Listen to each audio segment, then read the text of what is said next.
It's nighttime in New York. We're at the Grand Garden Arena for the Unlimited Class Wrestling Federation's Night of Fights event. As reigning UCWF champ Symbiote Smith cuts promos in the squared circle. The event goes as planned, as Symbiote Smith kayfabes his way to a match with top contender Gavin Gator Grant. Commentators Doc Sawbones and Crusher Hogan give us play-by-play, but it's cut short when Eddie Brock drops from the rafters, and he's not alone.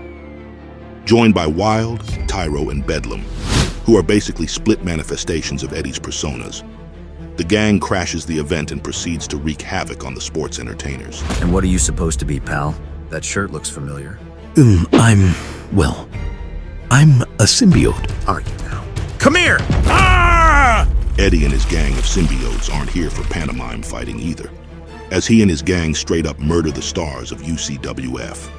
Still, the show must go on, and the commentators of the event continue to cover what's happening in the middle of the squared circle. And when Eddie and his crew are done, he takes center stage and shoots it on a hot mic. This ain't kayfabe, so clear out the rubberneckers, but keep the drone cameras rolling. I've got a message for the folks at home. This ring is ours now.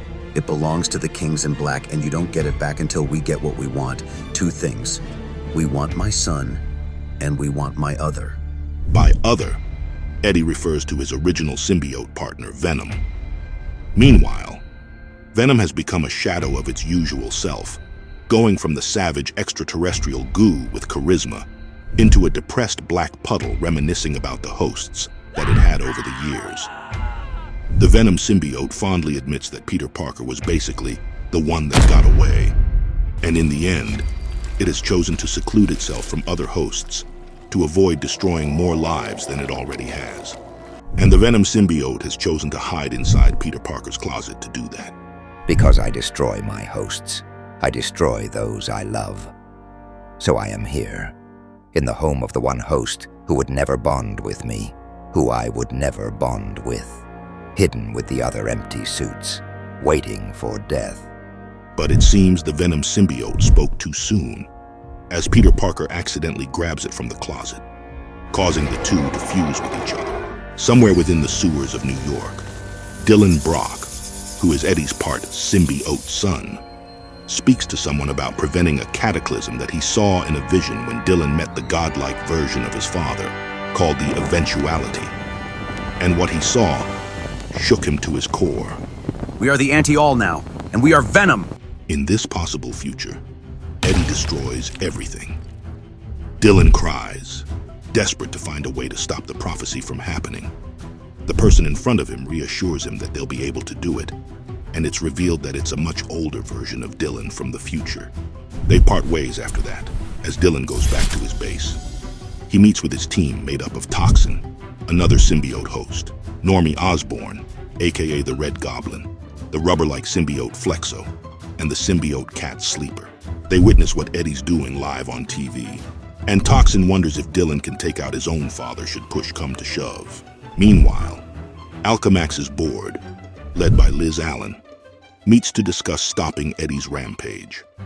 Carlton Drake, CEO of the Life Foundation, sows discord by introducing Mr. Meridius, a villainous time-displaced version of Eddie Brock. Meridius introduces the final solution to the Eddie Brock problem. This is Chemical K44. I've improved on the original formula, added my own secret ingredient as it were, to make the ultimate weapon in the battle between human and symbiote. What's in this vial will win the Venom War. Meanwhile, Spidey gives the Venom symbiote a pep talk, which ultimately leads the alien goo to act responsibly and deal with Eddie head-on. Huh? Dylan and his crew enter the Grand Garden Arena to face off with his dad. Eddie forces Dylan to give him back the Venom symbiote, but the boy chastises him for being a deadbeat. Before their argument can heat up, however, an unexpected guest arrives in the middle of the ring. Don't you worry, guys. Venom's in good hands now. Back at Alchemax, Meridius reveals that Chemical K44 is made from the symbiote-bonded corpse of Lee Price, a former Venom host. Meridius was able to synthesize it and make it more controllable, dubbing it the Zombiote. Liz Allen remains unimpressed and unconvinced by Meridius's pitch to use the chemical. Suddenly, a security guard bursts in, announcing the escape of the zombiotes from the Alchemax lab. In response, Meridius grabs Carlton Drake by the collar and forces a mouthful of chemical K-44 into his mouth. Carlton turns into a zombiote and attacks the guard, who then gets infected. Seeing this, Liz Allen chooses to spring into action and reveal her big secret. The contagion even spreads to the dead. Liz, Way ahead of you, Dr. Steven. Let's see how these zombiotes respond to a dose of anti-venom. Courtesy of misery. Liz Allen is host to the half anti-venom, half carnage symbiote. She tries to attack Meridius, but he shoots her with a K-chemical concoction specifically designed to combat anti-venoms before punching her out of the building. With Liz out of the way, a man in a red suit walks up to Meridius. He knows who it is, and the man tells him that he's there to witness what Meridius plans on doing. In the Grand Garden Arena, Spider-Man is well aware that giving Eddie the Venom symbiote can be big trouble. So, he proposes a different solution to the problem. Here's my idea. You're worried about Dylan getting the symbiote, Eddie, and he sure seems worried about you. So maybe the smart play is for me to keep him. A neutral third party. I'll rock the chains until you guys have worked things out. But Eddie's not taking no for an answer. So, he fuses with Bedlam and starts fighting Spider-Man. The Venom symbiote allows Peter to dodge and weave through Bedlam's attacks until he and Peter find an opening to hit Eddie with a solid left hook. Meanwhile, Dylan and his crew watch all this unfold from the sidelines. Toxin thinks that letting his dad and Spider-Man duke it out by themselves is the best-case scenario. Sleeper mentions the only downside to Peter keeping the Venom symbiote is if Dylan wants it for himself. Spidey and Bedlam continue their tussle. Losing his patience, Eddie tosses the wall crawler to the side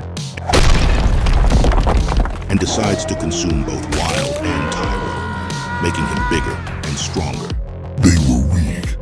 Now their mass makes us bigger, and their pain makes us stronger. That's twisted, Eddie. Real twisted. Spider-Man loses his patience after seeing this, so he kicks Bedlam in the face, and their fight escalates.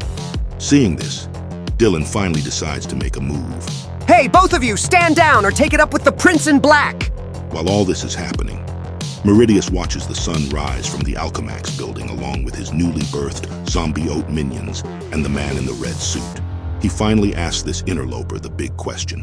What do you want? Oh, Meridius, what does any good Satan figure want? The soul of Eddie Brock, gift wrapped. It's then revealed that the man in the red suit is none other than the mad symbiote supervillain Carnage, who has since dubbed himself the King of Hell. There's more to this Venom Wars storyline coming in a future video.